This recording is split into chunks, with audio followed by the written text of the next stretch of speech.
सबसे पहले अहमदाबाद में जो हुआ उसे देखकर वास्तव में हर किसी की रूह कांप जाती है, जिसमें किसी परिवार का कोई बेटा घर नहीं लौटा, कोई माँ अपनी बेटी का इंतजार करते रह गई और कोई परिवार पूरी तरीके से खत्म हो गया। देखिए, परिवार किसी का भी हो, दुख सबको होता है, क्योंकि जब मौत सामने आती है तो वो जात, धर्म, अमीर गरीब कुछ नहीं देखती, बस ले जाती है।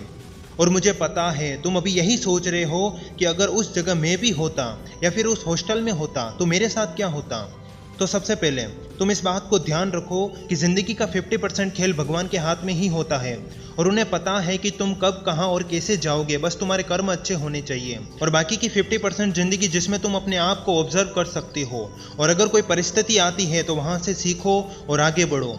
जैसे कोई भी इंसान दुख में भगवान को याद करता है लेकिन सुख में नहीं। और जिंदगी का मतलब ये नहीं कि दिखावा और घमंड करना, बल्कि ये प्रकृति हमें सिखाती है कि तुम चाहे जैसी भी जिंदगी जी रहे हो उसमें अपने भाग्य, जोखिम और अपने आप को जानो।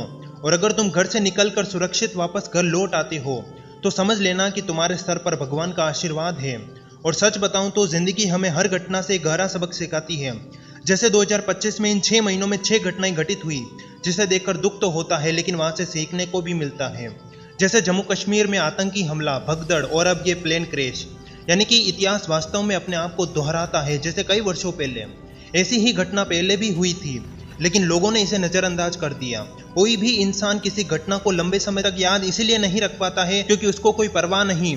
अब यहाँ पर एक लड़के को ही ले लीजिए जो सोचता है अगर मैं कहीं बाहर घूमने जाऊं तो आतंकवादी मार देते हैं, अगर सपनों की उड़ान भरूं तो ऐसी घटना सामने आ जाती है, और अगर घर पर बैठा रहूं तो मुसीबत ऊपर से आ जाती है। और इसी तरह अगर कई दोस्तों के साथ भीड़ भाड़ वाली जगह पर जाऊं तो भगदड़ में जान चली जाती है, और अगर शादी कर लूं तो पत्नी का कोई भरोसा नहीं। और ये बातें सिर्फ उस लड़के के लिए नहीं बल्कि हर उस इंसान के लिए है जो ऐसा सोचता है और अपने आप से कहता है कि जिंदगी आज है, कल नहीं, क्या पता, और मैंने जितने भी पैसे कमाए हैं उसे आज ही खर्च कर लूं।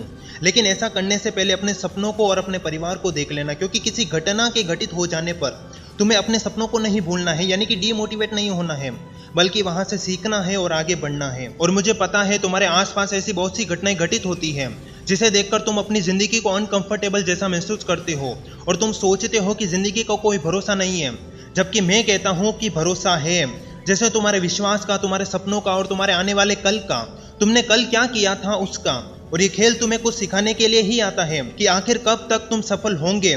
और ये जो कुछ भी घटनाएं घटित हुई थी उसमें लापरवाही या प्रकृति का खेल भी हो सकता है, लेकिन तुम वहां से सीखो और आगे बढ़ो। और अगर तुम अफसोस, दुख या फिर रील को स्क्रॉल करके चले जाते हो तो जिंदगी तुमसे कहती है कि मुझे तुझ पर धिक्कार है, जबकि तुम्हें वहां से सीखना है, उन लोगों के प्रति प्रार्थना करनी है और जितना हो सके उनकी मदद करो। और याद रखो, जिन लोगों की इसमें जाने गई उसमें सरकार पैसे देकर उनकी जिंदगी वापस नहीं लौटा सकती है, लेकिन उनके परिवार को हौसला जरूर दिला सकती है। और विश्वास तो रखना ही होगा और याद रखना होगा कि उनकी जिंदगी का सफर यहीं तक था। और मैं इस वीडियो में कोई फालतू बात नहीं कर रहा हूं, बल्कि मैं आपको विश्वास दिला रहा हूं कि भविष्य को लेकर जो तुमने सोचा है वो होगा। बस खुद पर विश्वास करो और भगवान को धन्यवाद दो और इस मुश्किल घड़ी में उनके परिवार का सहारा बनो। और तुम जो भी काम कर रहे हो उसमें मजा ढूंढो, यानी कि अपने आज के आनंद में जियो। और याद रखो, हर वो इंसान जो मरा है उसने भी जिंदगी में कभी ना कभी कोई सपना देखा होगा। हर वो इंसान जो अभी जिंदा है उसके पास भी अभी भी मौका है कुछ बड़ा करने के लिए। और तुम्हें किसी सिस्टम पर, सरकार पर या फिर अपने भाग्य पर आंख बंद करके भरोसा नहीं करना है, बल्कि अपनी आंख खुली रखो। और अगर भरोसा करना ही है तो अपनी मेहनत, हौसले और अपनी नीयत पर करो, क्योंकि जिंदगी के सफर में तुमने जिस दिन खुद को जान लिया उसी दिन तुम्हारा ये पूरा खेल समझ में आ जाएगा। और याद रखो, किसी इंसान का मर जाना यानी किसी लाइब्रेरी के जल जाने के समान होता है, लेकिन अगर तुम अभी जिंदा हो तो अपनी किताब को अधूरा मत छोड़ो और उन घटनाओं से सीखो और आगे बढ़ो। और डर कर मत रहो, क्योंकि जिंदगी एक बार मिली है, या तो तुम पछतावे में जियो या फिर इतिहास को झुकने पर मजबूर कर दो। और अगर आप इस वीडियो को यहाँ तक देख रहे हो तो अंतिम लाइनों में मैं आपसे सिर्फ यही कहूँगा कि आप कमेंट में और अपने मन में उन लोगों के प्रति भगवान से प्रार्थना करें कि उनकी आत्मा को शांति प्रदान करें और उनके परिवार वालों को हौसला दें। और तुम भी अपने ऊपर विश्वास रखो और अपने सपनों को मत भूलो, बल्कि आगे बढ़ो।